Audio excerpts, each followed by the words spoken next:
El Círculo de Lectores, Escritores y Audioteatro presenta su segmento Los placeres de la imaginación.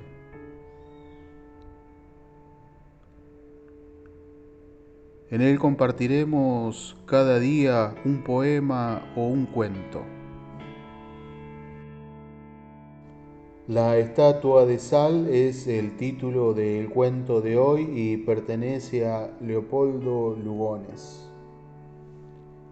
He aquí como refirió el peregrino la verdadera historia del monje Sosistrato. Quien no ha pasado alguna vez por el monasterio de San Sabas, diga que no conoce la desolación. Imaginaos un antiquísimo edificio situado sobre el Jordán, cuyas aguas saturadas de arena amarillenta se deslizan ya casi agotadas hacia el mar muerto, por entre bosquecillos de terebintos y manzanos de Sodoma. En toda aquella comarca no hay más que una palmera cuya copa sobrepasa los muros del monasterio. Una soledad infinita, solo turbada de tarde en tarde por el paso de algunos nómades que trasladan sus rebaños. Un silencio colosal que parece bajar de las montañas cuya eminencia amuralla el horizonte. Cuando sopla el viento del desierto, llueve arena impalpable. Cuando el viento es del lago, todas las plantas quedan cubiertas de sal. El ocaso y la aurora confúndense en una misma tristeza. Solo aquellos que deben expiar grandes crímenes arrostran semejantes soledades. En el convento se puede oír misa y comulgar. Los monjes, que no son ya más que 5 y todos por lo menos sexagenarios, ofrecen al peregrino una modesta colación de dátiles fritos, uvas, agua del río y algunas veces vino de palmera.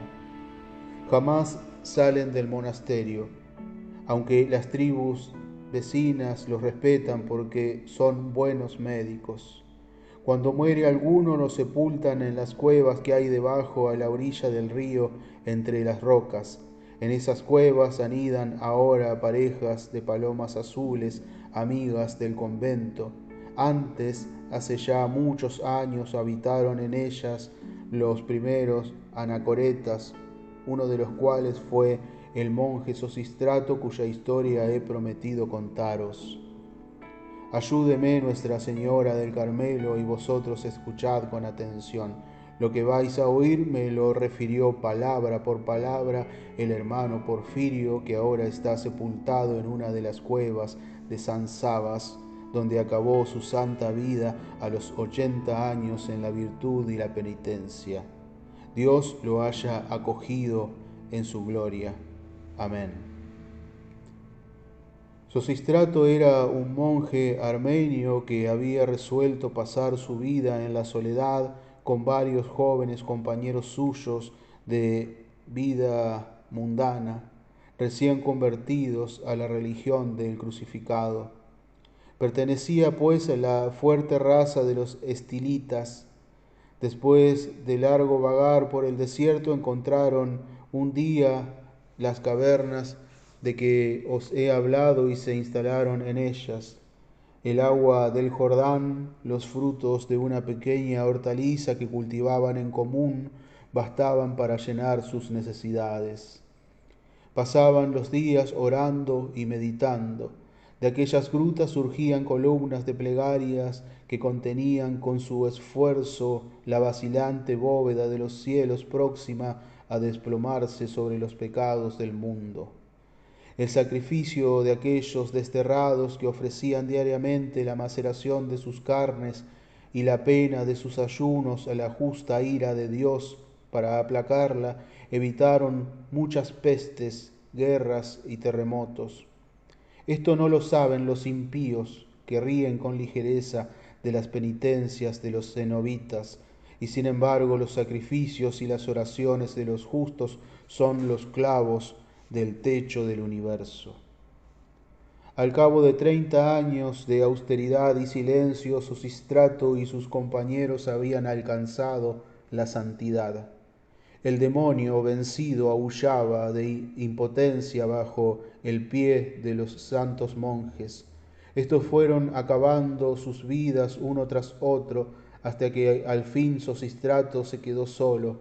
Estaba muy viejo, muy pequeñito, se había vuelto casi transparente. Oraba arrodillado 15 horas diarias y tenía revelaciones. 2 palomas amigas traíanle cada tarde algunos granos y se los daban a comer con el pico. Nada más que de eso vivía.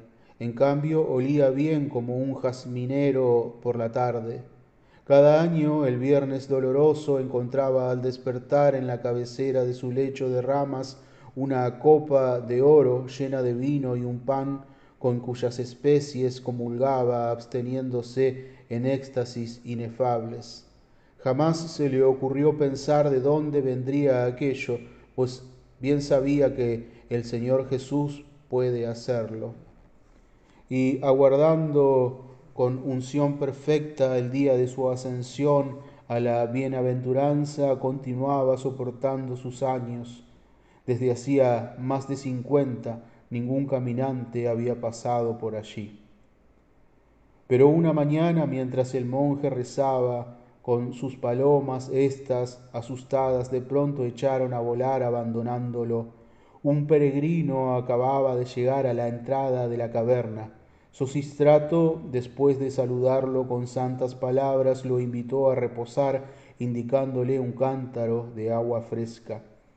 El desconocido bebió con ansia, como si estuviera anonadado de fatiga, y después de consumir un puñado de frutas secas que extrajo de su alforja, oró en compañía del monje. Transcurrieron 7 días. El caminante refirió su peregrinación desde Cesarea a orillas del Mar Muerto, terminando la narración con una historia que preocupó a Sosístrato. He visto los cadáveres de las ciudades malditas, dijo una noche a su huésped. He mirado humear el mar como una hornalla y he contemplado lleno de espanto a la mujer de Sal, la castigada esposa de Lot. La mujer está viva, hermano mío, y yo la he escuchado gemir y la he visto sudar al sol del mediodía. Cosa parecida cuenta Juvencus en su tratado de Sodoma, dijo en voz baja Sosístrato. Sí, conozco el pasaje, añadió el peregrino. Algo más definitivo hay en él todavía, y de ello resulta que la esposa de Lot ha seguido siendo fisiológicamente mujer. Yo he pensado que sería obra de caridad liberarla de su condena. Es la justicia de Dios, exclamó el solitario. ¿No vino Cristo a redimir también con su sacrificio los pecados del antiguo mundo?, replicó suavemente el viajero, que parecía docto en letras sagradas. ¿Acaso el bautismo no lava igualmente el pecado contra la ley que el pecado contra el Evangelio? Después de estas palabras, ambos entregáronse al sueño. Fue aquella la última noche que pasaron juntos. Al día siguiente el desconocido partió, llevando consigo la bendición de Sosístrato. Y no necesito deciros que, a pesar de sus buenas apariencias, aquel fingido peregrino era Satanás en persona. El proyecto del maligno fue sutil. Una preocupación tenaz asaltó desde aquella noche el espíritu del santo. Bautizar la estatua de Sal, liberar de su suplicio aquel espíritu encadenado.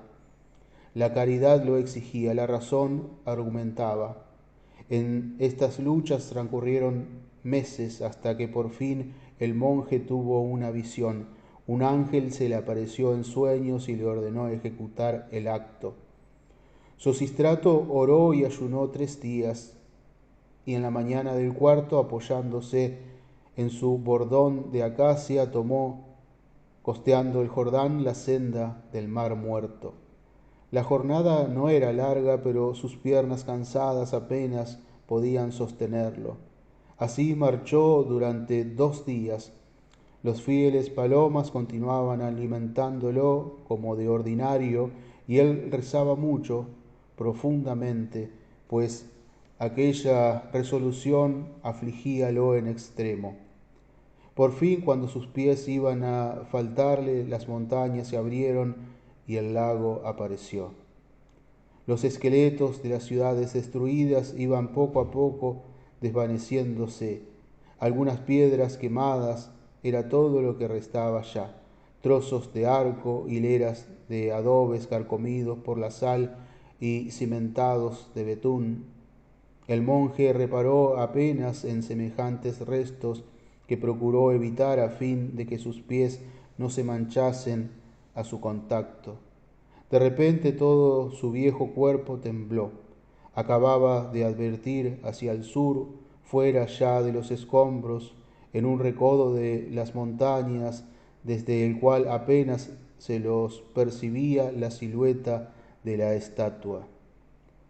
Bajo su manto petrificado que el tiempo había roído, era larga y fina como un fantasma.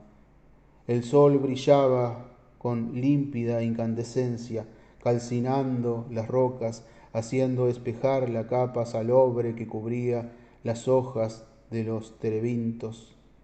Aquellos arbustos, bajo la reverberación meridiana, parecían de plata. En el cielo no había una sola nube.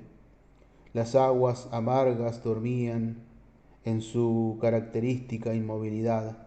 Cuando el viento soplaba podía escucharse en ellas, decían los peregrinos, cómo se lamentaban los espectros de las ciudades. Sosístrato se aproximó a la estatua. El viajero había dicho verdad. Una humedad tibia cubría su rostro. Aquellos ojos blancos, aquellos labios blancos estaban completamente inmóviles bajo la invasión de la piedra, en el sueño de sus siglos. Ni un indicio de vida salía de aquella roca. El sol la quemaba con tenacidad implacable, siempre igual desde hacía miles de años. Y sin embargo esa efigie estaba viva, puesto que sudaba. Semejante sueño resumía el misterio de los espantos bíblicos. La cólera de Jehová había pasado sobre aquel ser, espantosa amalgama de carne y de peñasco. ¿No era temeridad el intento de turbar ese sueño? ¿No caería el pecado de la mujer maldita sobre el insensato que procuraba redimirla? Despertar el misterio es una locura criminal, tal vez una tentación del infierno.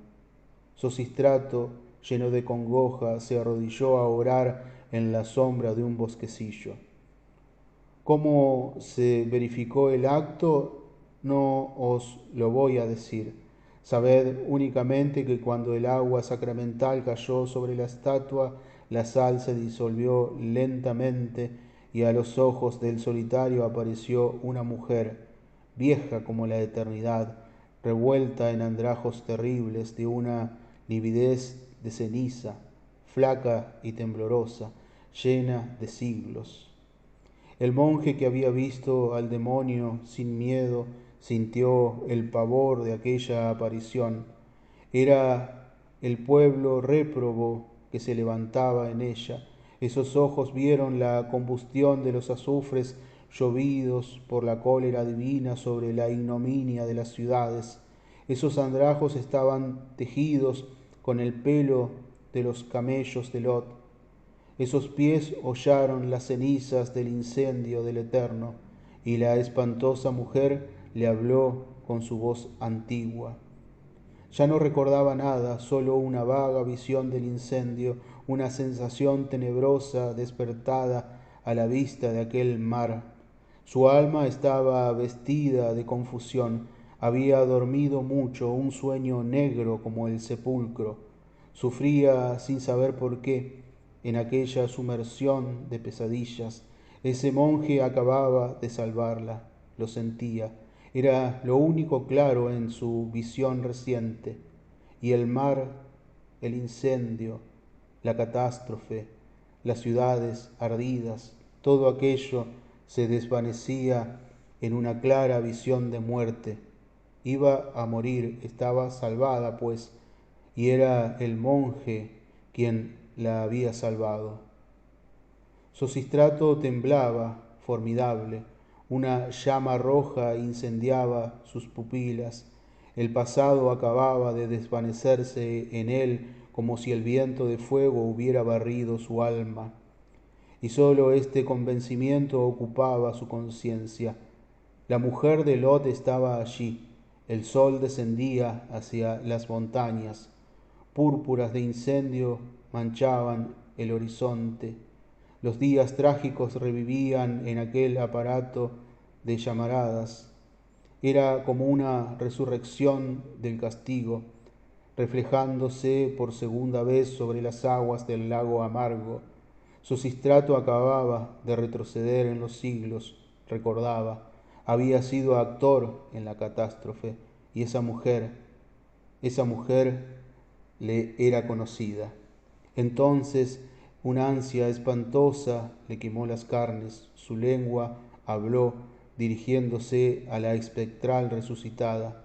Mujer, respóndeme una sola palabra.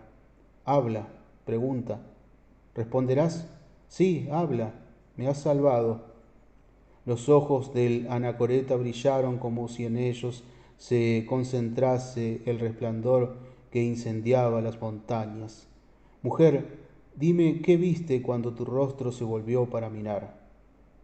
Una voz anudada de angustia le respondió: Oh no, por Elohim, no quieras saberlo. Dime qué viste. No, no, sería el abismo. Yo quiero el abismo. Es la muerte.